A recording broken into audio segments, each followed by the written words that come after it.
Welcome to my YouTube channel, Maths by Professor B.K. Goel. In my previous lecture, we solved a rank of a word as in dictionary. Today, we solve some more questions for IIT JEE. The first question is, if we are given some digits, non-zero digits, and we make numbers from the digits, then what is the sum of that numbers? If we are given n non-zero numbers, n non-zero digits, now we want to make numbers and find the sum of that numbers. Now what is the formula? If we are given n non-zero digits, तो इसका formula क्या होता है? Sum of n non-zero digits, sum of numbers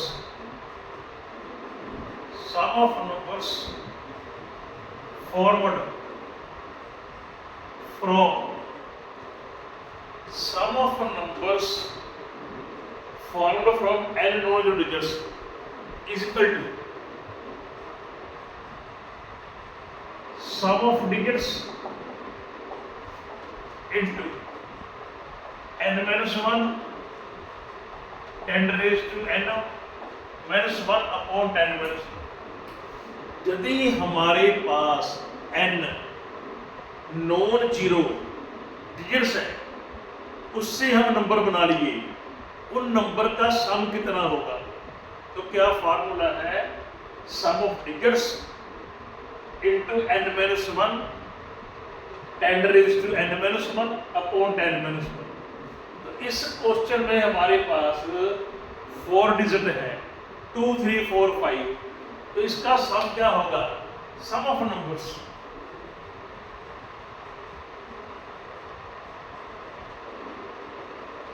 तो हमारे पास कितनी digits हैं? 4 digit है. तो sum of 4 digits into 4 minus 1 factorial, या फैक्टोरियल लिखना है 10 raised to 4 upon 10. Sum of digits, जितनी डिजिट है minus 1 factorial 10 raised to 4 minus 1 upon 10 minus 1. इसका सम कितना आ गया? 14 आ गया. ये 3 फैक्टोरियल हो गया. ये अपने पास 14 into 6 upon 9, 1 2 3 4. तो ये हम कैंसिल कर सकते हैं.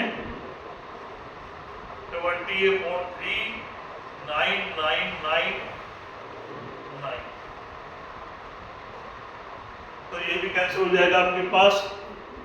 अब इसको हम मल्टीप्लाई करेंगे, देखते कितना आंसर आता है. जब मल्टीप्लाई करेंगे तो इसका आंसर कितना आएगा? ये है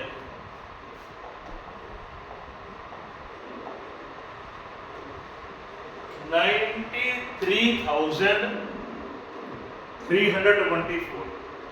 तो यदि हम डिजिट 2 3 4 5 से नंबर बनाएंगे तो उन नंबर का जो सम होगा वो 93324 होगा.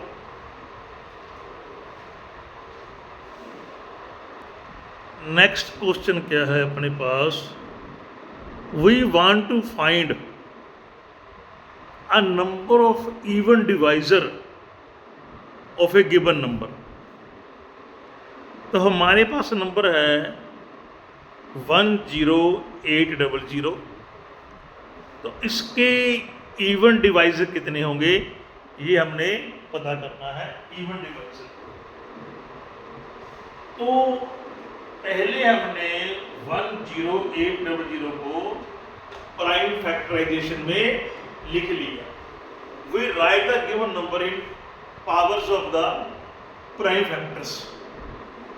तो जब किसी में इवन नंबर होगा, इवन डिवाइजर होगा, तो उसमें कम से कम एक 2 तो होगा ही होगा। इवन डिवाइजर में एट लीस्ट इट हैज 1 2, तो 2 होगा। इसमें क्या फार्मूला आता है, नंबर ऑफ इवन डिवाइजर। तो जो एक्सपोनेंट है 2 की वो ले लो, एक्सपोनेंट ऑफ 2 कितनी है 4, क्योंकि हमने इवन डिवाइजर पता करनी है। उसके बाद जो आपके पास ओड फैक्टर है उसकी पावर में एक प्लस कर लो। जो एक्सपोनेंट 2 की है वो तो एज इट इज लेनी है, जो इवन की एक्सपोनेंट है उसमें हमने 1 ऐड कर देना है। तो 4 और एक्सपोनेंट में 3 + 1 2 + 1, ये कितना आ जाएगा आपके पास 4 × 4 × 3, तो 48 आ गया अपने आंसर। तो 10800 के 48 इवन डिवाइजर होंगे।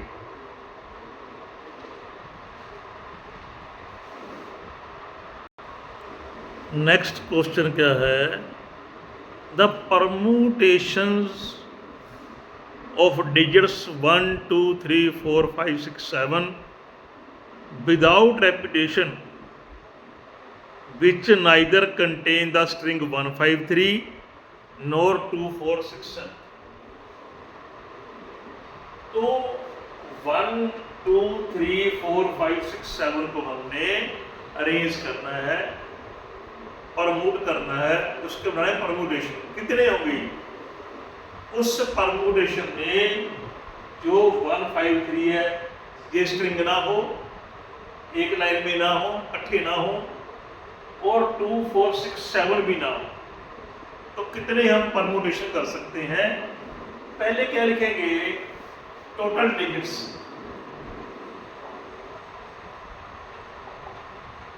कितनी है 7 है। टोटल परम्यूटेशंस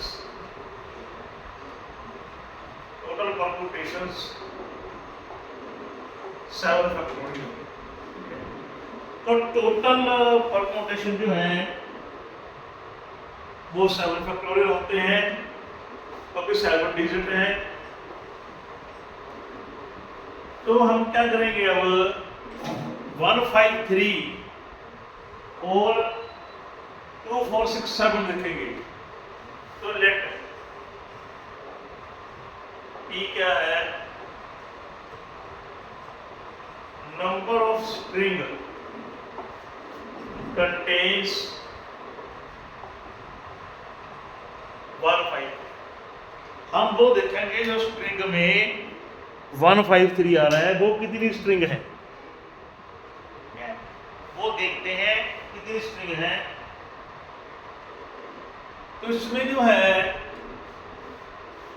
टोटल 7 डिजिट्स हैं, ये 3 माइनस करेंगे 4 आ गया। हम इन तीनों को एक ही डिजिट मान लेंगे 153 को, ठीक है, एक डिजिट मान लिया। तो यहाँ पे 7 है, 7 3 क्या 4 और एक इसका 5 हो गया। तो क्या आ जाएगा इसका 5 फैक्टोरियल इंटू 1 तो हमने क्या किया, जो स्ट्रिंग है, जो स्ट्रिंग के डिजिट्स हैं 153, उसको सिंगल डिजिट मान ली, सिंगल, ये 1 हो गया, पीछे लगे 4 रहेगी डिजिट, तो 4 और +1 5 फैक्टोरियल। अब इनका आपस में अरेंजमेंट 1 ही होगा, तो 153 है, ठीक है। इसी तरह से जो Q है, number of permutations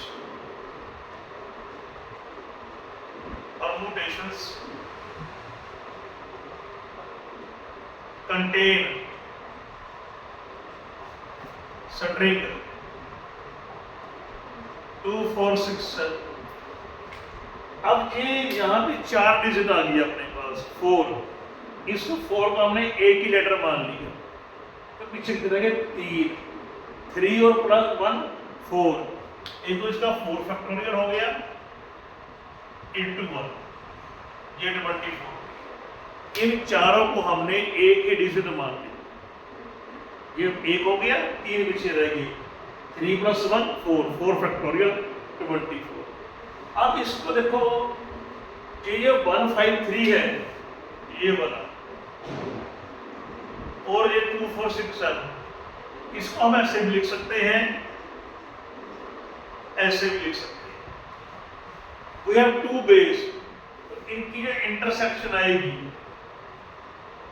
2 factorial base 2 base. तो जो 2 स्ट्रिंग है अपने पास, 2 स्ट्रिंग कौन सी, 153 और 2 4 6 7, उनके 2 बेस है लिखने के, एक आगे एक पीछे, तो 2 फैक्टोरियल। तो टोटल बेस क्या आएगा, कितने बेस है, ये ले लो, total number of base minus 120 24 and 2, ये कर दो आप 6 4 1, क्या 146 हम इसमें से सब्ट्रैक्ट कर देंगे,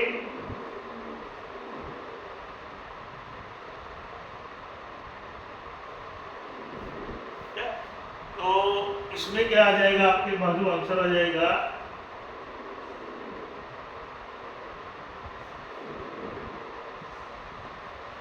नहीं इसमें प्लस करेंगे, सॉरी यहाँ पे इसका प्लस आ जाएगा, क्या इसका प्लस आएगा, ये माइनस करेंगे, 120 माइनस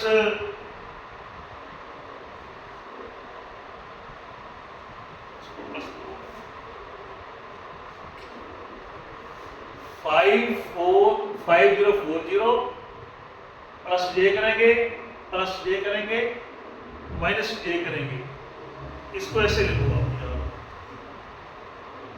इसको माइनस में लिखो आप, तो ये 1,